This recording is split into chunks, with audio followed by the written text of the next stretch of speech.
suina ka don grand dossier tɔw kɔnɔ ka nin yɔrɔ clôturer an tun ye jalajɛba labɛn Mali ka san 60 hukumu kɔnɔna 60 ans d'indépendance an ma se ka kɛ 22 tɛmɛlen ka da jamana kun gulonnen bɛ CNSP ni CEDEAO ka rencontre min tun kan ka kɛ Ghana le 15 n'o wulila ni une semaine ultimatum dilen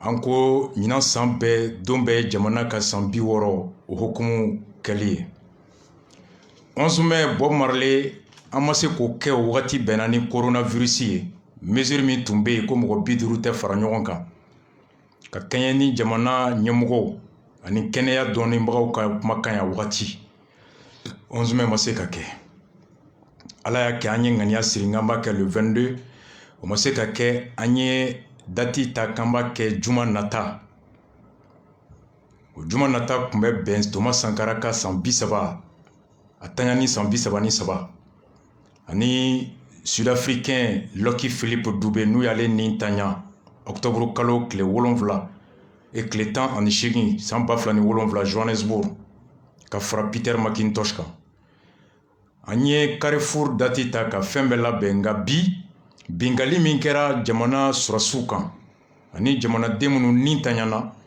jamana ɲɛmɔgɔw u ye conseil des ministres la bi u ye décision kura ta le chef de l'État a décrété 3 jours de deuil national à compter du jeudi 15 octobre 2020 à 0h à la suite de l'attaque du mardi 13 octobre 2020 du poste des forces des armées et de sécurité de Sokura, cercle de Bankas ayant occasionné des victimes civiles et militaires.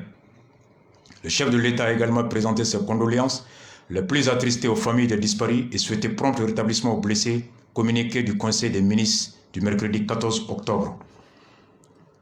Uko dusuma kasi ani duwawu tashibla jamana bɛɛ ka jɛ ka ŋaniya kɛ kelen ye k'o ɲɛsin furew ma ka duwawu kɛ o dayɔrɔ ka sumaya o hukumu kɔnɔ drapeau bɛɛ bɛ bila Berne na cɛmancɛ k'a yira k'a fɔ kasara binna faso kan o tile 3 fɛn fɛn ye ɲɛnajɛ ni kulonkɛ ye o bɛɛ bɛ jɔ ka duwawu o de caya o bɛ daminɛ su in na 0h ka taa kun cɛ sibiridon 0h o kama an tun ye ɲɛnajɛ min boloda jumadon su o bɔra dɔgɔkɔrɔ ka bila sibiri le 24 octobre samedi nata kunɲɔgɔn ala ka banbagatɔw ala k'u dayɔrɔ sumaya ala ka jamana basigi ala ka jamana sumaya o ye ka o yɔrɔ clôturer yan'an ka don Mamadu Sinsi ka dossier la après kana se insécurité ma dimanche tɛmɛlen n bɛ nale radio la an bɛ mobili kɔnɔ n ka chef de protocole bu dɔ y'a wele u ka kuma la n y'a dɔn k'a fɔ u bɛ kuma la V8 ko kan a tilalen n ko mun kɛra a ko dimanche sɔgɔma n fa ani n kɔrɔkɛ bubula k'a ka émission kɔnɔ a ko n ye nkalon tigɛ ko V8 kelen k'o de dira Imam Diko ma n tɛ don a kɔnɔ bi ma sera n ma a tigi a donna studio in kɔnɔ ya moins 10 minutes a ma deli ka fɛn ɲini n fɛ fɔlɔ n ko n b'a ɲɔngiri o yɔrɔ ɲɔngiri bi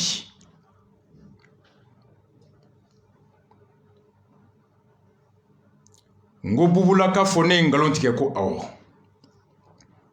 mɔgɔ 2 wɛrɛ ye n wele a su yanni n ka yɛlɛ Sinali Bamako kɔnɔ n ko d'accord o tɛ kojugu ye n y'a jaabi o dimanche su bɛɛ o jaabi bɛɛ bɔra o kalama nka n bɛ mun fɔ su in na CDR tɔndenw n b'u fo kɛrɛnkɛrɛnyala bureau de coordination internationale u ye communiqué kɛ a dimanche kelen ka ɲini CDR tɔnden bɛɛ fɛ Mali kɔnɔ Mali kɔ kan sympathisant bɛɛ ko bɛɛ ka i dusu sumaya bɛɛ ka to u ka Bamako makɔnɔ kunun an ye ɲɔgɔn ye tɛnɛ je veux dire n k'u ma jaabi min b'a ko la u ye n bonya bɛɛ y'i manto an wulila mun kan n ko bonya bɛ yen Bounyama segi bɛ mande. Nye bugula don. A bɛ san 10 bɔ bi. N balimakɛ ni n terikɛ nɔfɛ Alu Keita. 2007-2008 ni ma fili Alu Clédou Yeli Madi Konate mon frère. A bɛ Alu Clédou daminɛ don min o y'a sɔrɔ an bɛ taa ka zone de vérité la. A ko an ka to ka weleli kɛ pour que émission in ka lakodɔn. N bɛ weleli kɛ a wagati an mɔgɔ 4 mɔgɔ 5 de tun bɛ weleli kɛ pendant 2 à 3 mois. N ye bugula dɔn weleli de la. Dɔ tun bɛ yen ko homme du peuple n y'a dɔn o de senfɛ k'Alu Keita dɔn o senfɛ. Ablaye Wadi b'a ka statut ba in jɔ don min na ko statut de renaissance. A kɛra kuma caman ye dɔw ko a ɲana dɔw ko a ma ɲa. Bugula kɛra maaw ye a don minnu ye statut in nafasa. Hakilina min tun bɛ ne la n ko wari min donna la don a jɔyɔrɔ wɛrɛ tun bɛ an fɔra ɲɔgɔn kɔ radio kan. A dugusɛjɛ Alu Keita ye n wele. A sera ma n kumana ko a kɔrɔkɛ ye bugula ye. A bɛ immeuble min na sugu kɔnɔ immeuble min tugulen bolo o ye bugulaw ka immeuble ye. A kɔrɔ don. N ko Alu ni e kɔrɔ ye mɔgɔ min ye o ye ne kɔrɔ ye. A ye bugula passé ma. A ko a b'a ɲɛfɔ n ko kɔrɔ a ma s'o la kaban e ye kɔrɔ ye yafa ma a banna. Depuis o don fo bi ma bugula ta tɔgɔ ma ni n ye yɔrɔ yɔrɔ kɔrɔ. Depuis o don fo bi ma bugula sɔsɔ radio kan ma bugula jaabi radio sanfɛ. A bɛ siɲɛ 4 bɔ CDR tɔndenw bɛ ci bila n ma k'i ko bugula kɛra président d'honneur ye n ko tiɲɛ don ma mɔgɔ ɲininka. A don conférence la n ko hakilina min bɛ n na kunkelenna min bɛ n na an y'o hakilina sɔrɔ an kɔrɔ la k'o kunkelenna sɔrɔ an kɔrɔ la n'o ye bugula ye n'a bɛ mun na a b'a la n'a t'a la a t'a la. An ɲɛjɔyɔrɔ don an ka misali ta yɔrɔ don président d'honneur une référence morale a banna. Hali ma sara la. Ka da kunu a bi o kan fasoko la. K'i ko président d'honneur don nka ko laban in na an b'a mankan mɛn radio la a bɛ mun fɔ lagosi don. N ko bon ne tɛ radio lamɛn. Ni kuma min bɛ boli faso kan n kɛrɛfɛmɔgɔw b'a enregistrer sufɛ n b'u lamɛn. O y'an tile wagati ye. Facebook ye cogoya dɔ ye bɛɛ t'a dɔn. Dɔ bɛ Facebook kan dɔ t'a kan n b'a kan n t'a kan. Page de bɛ ne bolo Facebook kan page kɔrɔ ye di. Mun bɛ ne hakili la mun bɛ ne kɔnɔ ne bɛ mun kɛ ne de b'o bila n ka page kan. E de kɔrɔ i bɛ na ne ka kuma kɛta lamɛn i bɛ na n ka ko kɛta lajɛ i bɛ na n ka hakilina ye. I b'i abonné a la a b'i comme n'i abonné indépendant na n'i abonné renouveau la n'i abonné canal la canal de ka programme e de b'o suit e tɛ programme kɛ canal place la dɛ.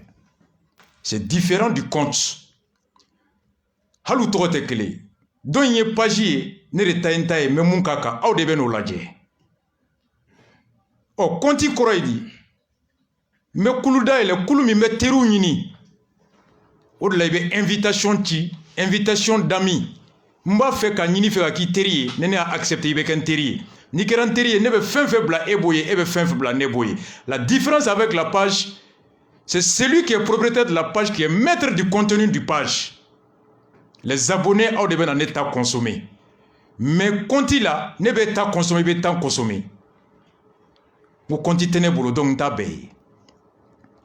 N ko ni bugula ye mun kɛ a ye n makɔnɔ. N ye bu bila ka bugula wele.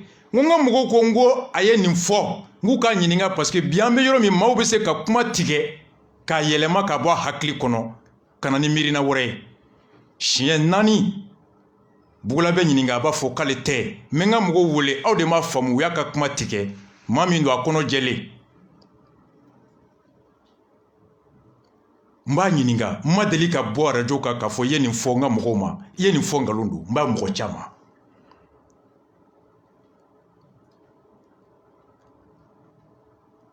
A ma deli ka foyi ɲini n fɛ ko n ba n'a bolo hakili t'a la. Mamadu Gasaba bɔra yan nɔ ko 1000000 dira Sumayila ma.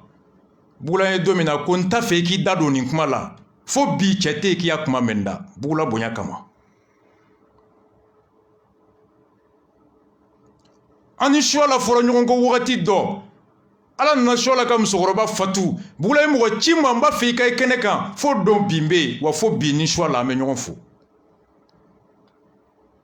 jɛ kɔrɔ ye kɔrɔ fana kɔrɔ ye ne ko ne ye mun fɔ hali n'o y'a sɔrɔ nkalon don n ko bugula ma se ka ne wele an dɔgɔ i filila ni ne don n'o sɔrɔ tiɲɛ fana don n dɔgɔ ye nin fɔ ne ka mɔgɔba ye karisa ye Mackenzie o ye ko ye dɛ bugula ye ne wele Aidara t'a la ka n wele Suwala t'a la ne kumana araba alamisa juma sibiri bugula ma mɔgɔ ci ne ma fo dimanche ka taa fɔ ko rasta ye nkalon tigɛ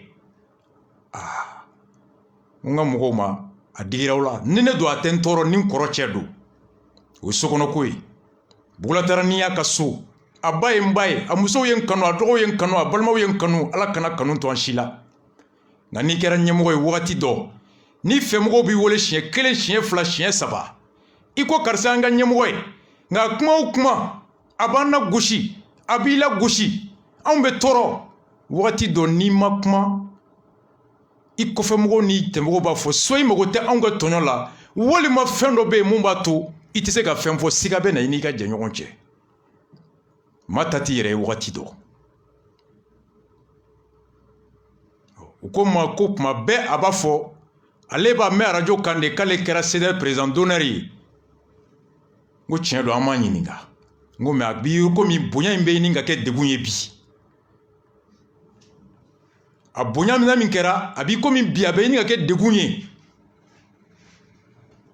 a bɛ se ka kɛ fɛn dɔ b'a kɔnɔ k'a fɔ nka tant que a bɛ fɔ ko président d'honneur don fɔli ma gɛlɛya b'a la ka da anw taabolo kan a bɛ se ka kɛ ko dɔ b'a kɔnɔ k'a kɛ nka o fɔli bɛ gɛlɛya ka da anw taabolo kan kana fɔ ko a ye bonya a ma nan dafa a ye hɔrɔnya tiɲɛ n ko bonya in laban bɛ ɲini ka kɛ degun ye aw minnu fana bɛ ne nɔfɛ n'aw bɛ k'aw yɛrɛ ma to ko ne de y'a kɛ président d'honneur ye a bɛ ka digaw la aw fana t'a fɛ ka ko dɔ kɛ a kana fɔ ko an y'an ka gidi ka mɔgɔba dɔgɔya n ko bonya bɛ ɲini ka kɛ degun ye fan fila bɛɛ la n ko su in na komi a y'a mɛn arajo kan k'a kɛra ye tiɲɛ don ne bɛ n bolo fila da n kɔ ka bugula deli bonya min ni tun y'a d'a ma ko a vi a ka hakɛ to ka n yamaruya n ka bonya in bɔ a kan président d'honneur tɛ bi bilen a ko hakɛ to n ye ale bɛ lafiya ni ko min b'a kɔnɔ ka kɛ a lafiyara a ma hɔrɔnya tiɲɛ ne ka mɔgɔw fana bɛ lafiya ten a bɛ yafa n ma dɛ a bɛ n manto ne de tun y'a k'a vi nka komi bonya bɛ ka kɛ degun ye n b'a libéré a ka hakɛ to a ka yamaruyaw la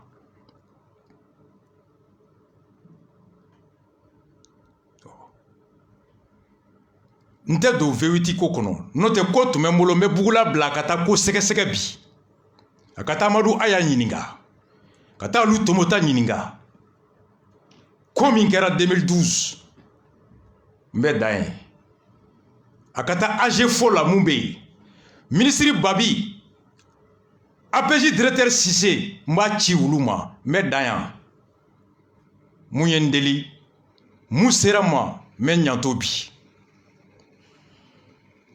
ale bubula kelen Imam Diko y'a wele ka fɔ ye bɛɛ bɛ ka taa bɔ n fo n denkɛ le 19 octobre bugula ye ci fɔ n ye k'i fa b'a fɛ k'i ye n taara ni Diko ye ɲɔgɔn ye de 23h à 1h du matin n bɔlen n ye Diko bugula wele k'a ci Diko ma n ye mun fɔ bugula ye a b'a dɔn ka ci min fɔ a ye ka taa fɔ Diko ye n ko taa fɔ n fa ye a bɛ mun na n'a ma dabila a bɛ wolo ko la bugula b'a dɔn n mana arajo kan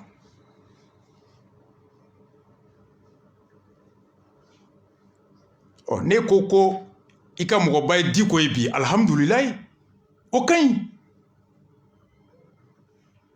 nka ne y'o dɔn sisan de anw bɛ Diko lafasa don min depuis Ala ka n da maa ye Daniel Tesuge ka affaire Radisson attaque la o don ne tun bɛ bugula dɔn de ko Haidara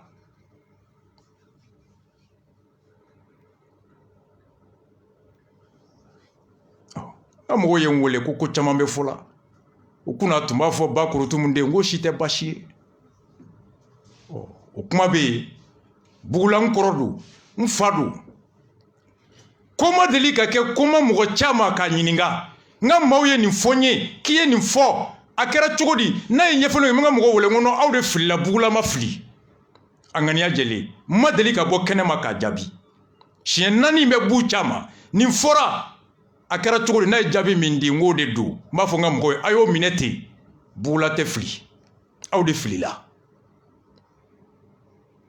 ni e y'a mɛn ko ne ye fɛn fɔ hali ni ye nkalon tigɛ jɛɲɔgɔnya man cɛ san 10 balimaya min bɛ yen i bɛ n wele n dɔgɔ i filila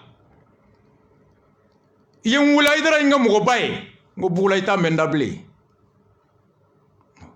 ne kumana araba sibiri alamisa juma sibiri n ko ala kana hɔrɔnya da to an si la bonya min bɛ ka kɛ degun ye ale ma bonya min bɛ ka kɛ degun ne ka mɔgɔw ma bugula ka hakɛ to a ka yafa ma bonya in y'a wele bi n kɔrɔ don n fa don n jɛɲɔgɔn don nka CDR président d'honneur ya n'o bɛ k'a bloqué o wulila bi alhamdulilayi sira labilara bɛɛ ye kuma n'a kɔrɔ bɛ ɲɔgɔn na mun y'a tɔ ye n b'o ɲɔngiri bi n b'a gulon de n b'a gulon mais yanni n ka gulon n b'a bila a ka taa APJ la a ka taa APJ sɛgɛsɛgɛ n bɛ dan ye a k'alu tomo ta ɲininka a ka a y'a ɲininka n bɛ dan ye a ka taa AGFO la n bɛ dan ye kuma bɛ ka fɔ minnu ye u b'a dɔn mun don Rasa ma kuma fɔlɔ dɛ an bɛ tɛmɛ o y'a kɛ to ye nin n kɔrɔ bugula ala k'an to ɲɔgɔn ye n kɔrɔkɛ don n fa don tu t'a la ta t'a la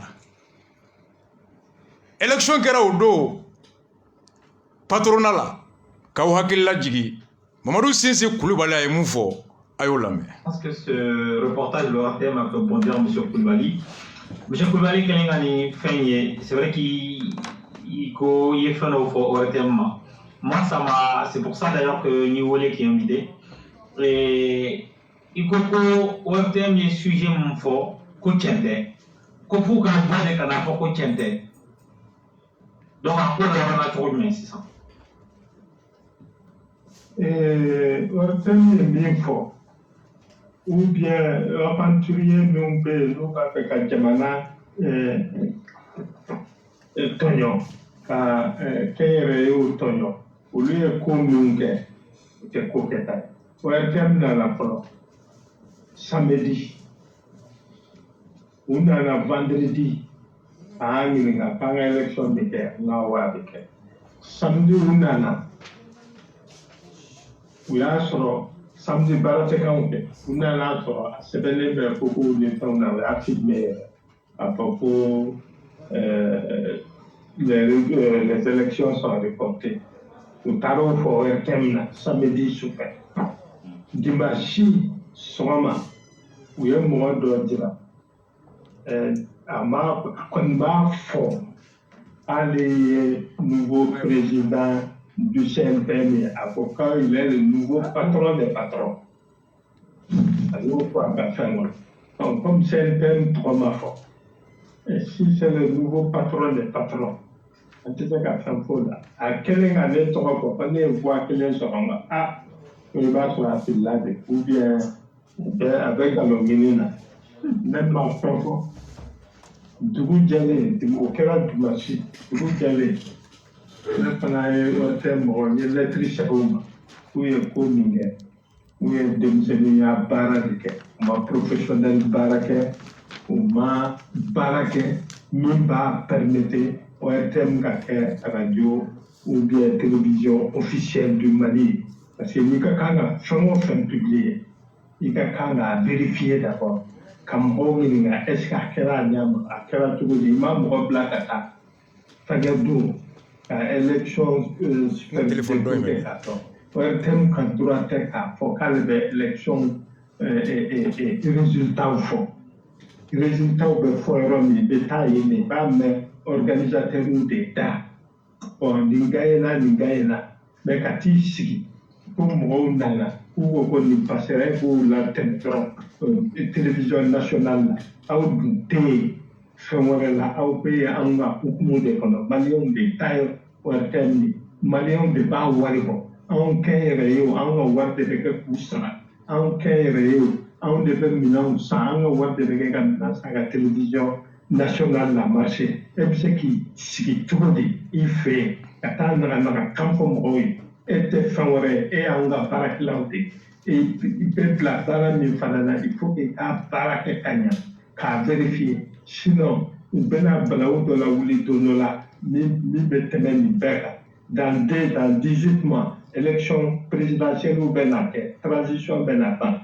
nous continuerons au Béjamanati nous mourrons fait participera ni fin kani émission ni ke ORTM journal parler fanana en plus au beka kala nyangide ok mais au beka nyangide kuye baralangolo ninye kaw hakilla jigi kala fuli min kera patronala ni Jaji Sankare kera a président ye Mamadou Sinsi Coulibaly n'ale tunye président mi président koro ako kalema jena ye ko fili min kera ORTM nobe ala ko ni sariya ma bato jamana kono laba meke mangai ORTM kanga nyangati ko munun tara nin kojugu ke ORTM na ukanga nyangati o munun fana tara kala fili nge ko aventurier do tokote ula kulute mai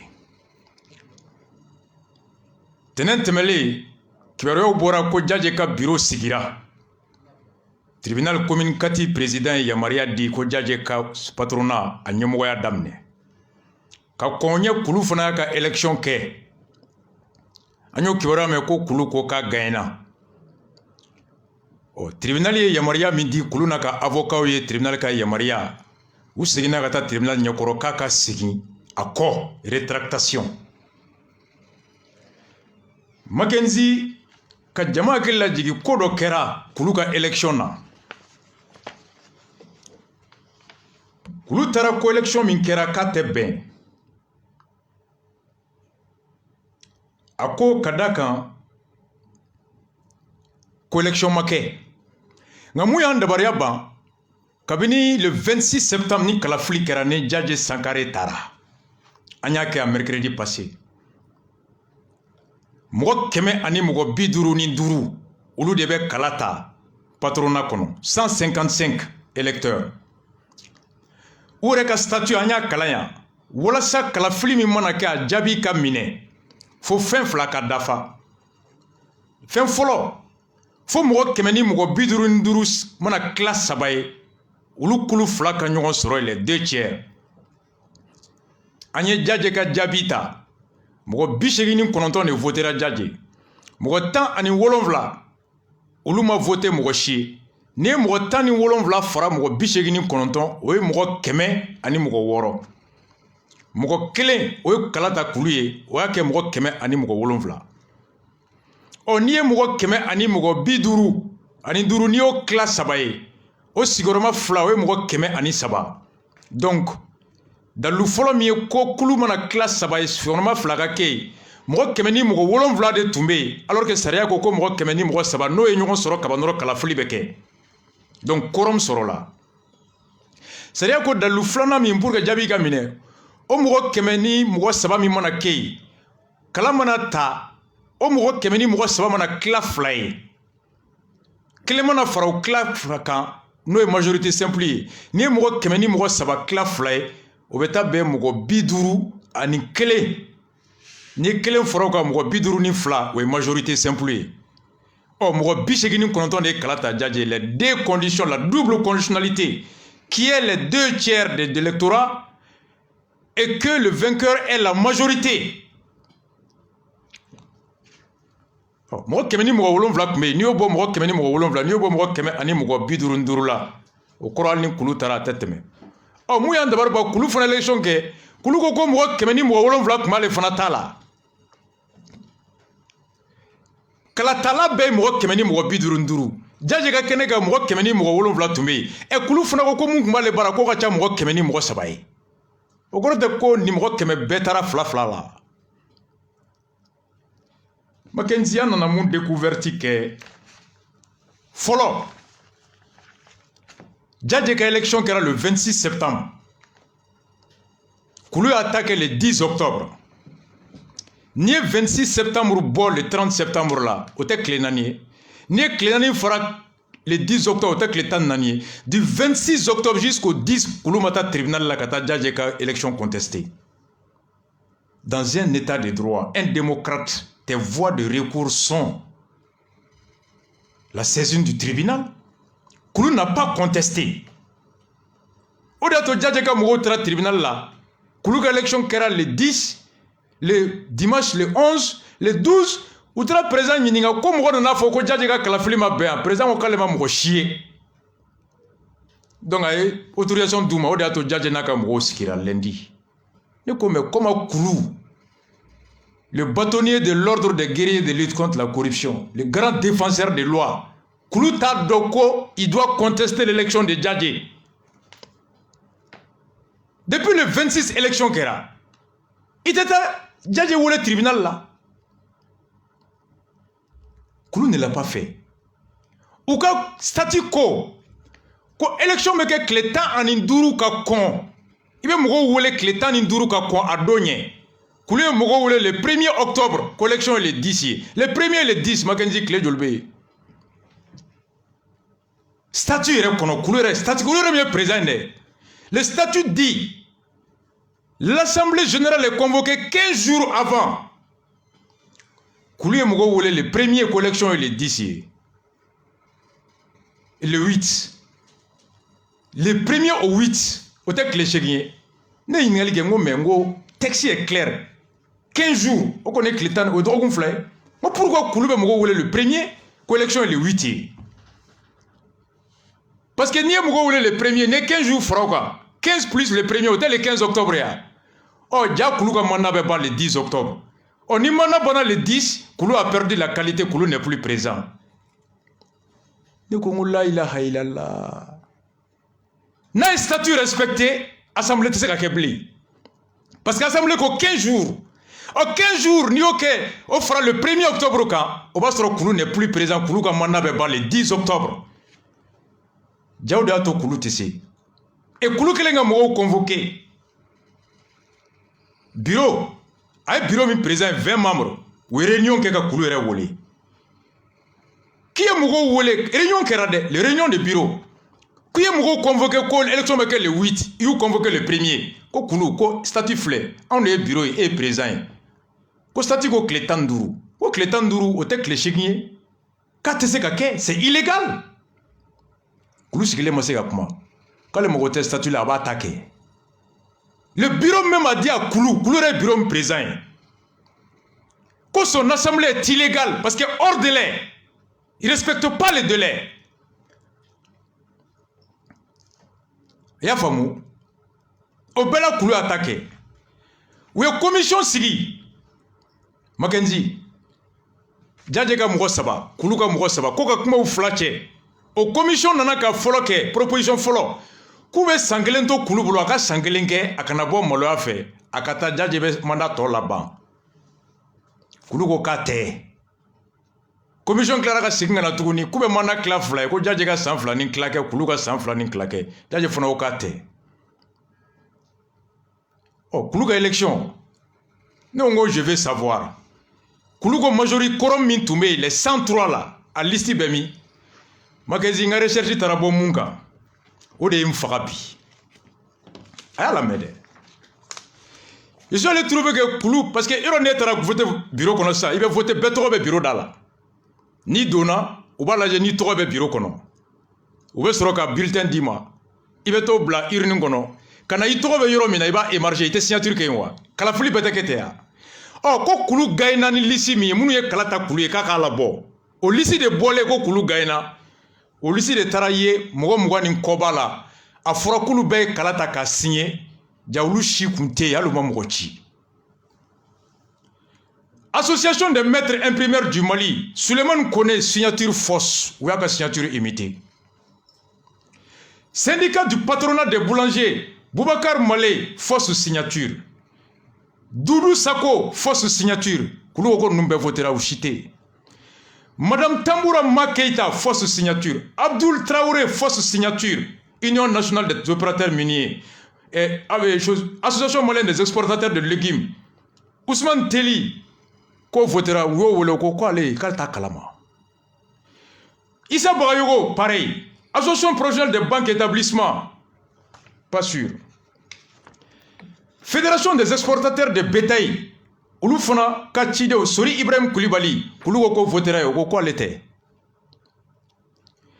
Alfousseni Kone, Issa Diallo, Conseil national des bureaux de placement payants et entreprises de travailleurs temporaires au Mali. Conseil patronal de la région de Mopti, Ousmane Kouyaté, fausse signature. Quand j'ai eu ça, Saria avait m'obligé à me reflaouler. Alfousseni, conseil patronal de la région de Tombouctou. Alfousseni Wangara. Shérif Shirfi Mohamed Lamine. N'y a nous flabe wole. Téléphone na. Kouwole, est-ce que vous votera trop be kuluga lisi aka voter. Shérif Mohamed Lamine Shérifuka yi kaliko wallahi ani Qur'an che. Ale red dabar banakale dusu kasilendu. Ama bois kasso ama mogochi ata kalama. J'ai appelé Alfousseni Wangara au téléphone, il a confirmé qu'il n'a jamais participé au vote, ni donné procuration à quelqu'un. Mais vous trouvez que vous avez voté ou signé. Mackenzie, il y a code pénal. Code pénal article 102 constitue le crime de faux. Toute altération de la vérité de nature à porter préjudice à autrui est commise dans un écrit avec intention coupable. Ko ko nakera fenye femimbe ko ketcho yelema sebenin kono. Ko a faux de masaria la ko faux en écriture. Oyemouye soit en constatant comme vrai des faits faux ou comme avoué des faits qui ne l'étaient pas. Comme il make kata sebeninke ka yira ko kera kasoro make. Soit par fabrication de tout partie d'un document, ou bien qu'un papier de gland, comme il tient qu'à se comme ta procuration gland, négata imprimerie la sac à Seben, informatique la procuration, comme Mackenzie donne procuration à Rasbach d'agir en son nom, et à Kalama. Soit par contrefaçon ou altération d'écriture ou signature, ou bien qu'à doga signature imitée, soit par fausse signature, comme Mumbea. Et ni mouami minéral na nyangata et mounié. La peine encourue, le faux commis par toute personne, autre personne sera puni de 5 à 10 ans. Kouloube sandourni 100 ans, kachou rebe kouloukobi. Ni signature mounoufle. Hanna dana mouko kelema que j'ai vérifié. Alfousseni Wangara, Shérif Mohamed Lamine, sur le document qui va être remis au tribunal. Ni kelenkelena mana koulou poursuivi pour imitation de signature, faux en écriture, koulou encourt la peine de 5 à 10 ans. Oh, le grand bâtonnier de l'ordre de lutte contre la corruption n'aurait nom nera. Comme moi ka signature imitée, il fait Mamadou Sinsi Koulibaly. Mackenzie Ametami. Le père spirituel de Clément, le père moral de Clément, PCC, lutte contre la corruption. Comme ça, taplibeta. Ko tapli corrompu, tapli ceci. Nama jamana inkele, nama jamana keta. Salifu kanganka takka so de là, anganka kayela ninde ye. Oh, couleur signature imitée. Mackenzie, Alfousseni Wangara, Ayi Kaligné et Mohamed Lamine, ils n'ont jamais voté, ils n'ont jamais donné procuration à quelqu'un. Ou le toro ira sur le toro du Koulouga Lissika Kou votera. Faux en écriture. 5 à 10 ans d'emprisonnement. Mackenzie Ametami. Koulou est en faudi. Je t'explique. Koulou n'est Fakoroba et Barake. Moufa dans les Munga. Ode Namo Ablé Djadje Bachili Alaka Darosmaya. Depuis Aeroflotti Air Mali, faut tam voyage. Koulou était de Lafiabougou, c'est qu'on s'est dit qu'on fait en fitini Koulou Gassore comme ou le Kosofima. Yanaka Yelema Djikorni. Angme Bois Senakana Koulou Gayoro Ladje, c'était Niger Kono. On a rêvé de Koulou. Koulou nous inspirait. Koulou a été une référence à un moment donné. Qui sait que Fenyeka sur l'administration T. Ce Koulou ne peut pas terminer par le faux en écriture. L'imitation des signatures, des fausses signatures. C'est une descente aux enfers, c'est pas bon. Nous tenons à mettre dossier spécial, insécurité, on souffle la musique, reggae, on arrive.